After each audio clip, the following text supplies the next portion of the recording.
Hi, I'm Greg Ellerin, and today we're here to talk about petty cash funds.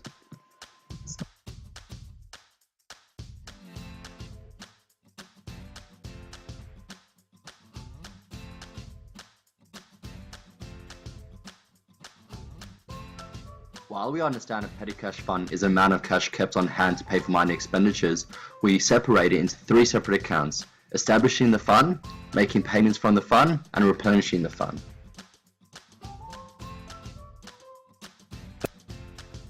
A petty cash fund is established by writing a check for the amount of the fund, cashing the check, and placing the cash under the care of an employee designated as custodian. We've illustrated this through slouch sofa, as we have made the petty cash $300 by debiting it and crediting cash on the right hand side. For using making payments from the fund, we don't need to make journal accounts. However, replenishing the fund is a third step of the petty cash funds. As the cash in the fund decreases, the fund must be replenished. To do so, the remaining cash in the fund is counted and the company cashes a check for the amount that brings the total cash in the fund back to the original balance.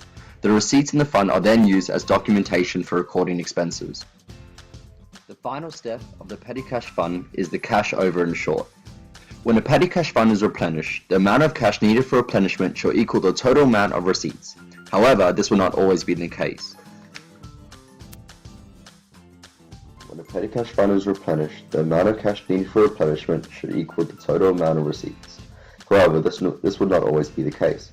Sometimes the custodian will obtain all receipts or will give it the incorrect change, resulting in a discrepancy between the cash needed for replenishment and the amount of receipts. In such cases, the discrepancy is charged to an account called cash over and short. Cash over and short is a temporary account that can have either a debit or credit balance, depending on the situation. The debit balance increases expenses while credit balance decreases expenses. Well, that's it, folks. I hope you had a good time today learning about petty cash funds with your host, Greg Ellerin. Created using Powtoon.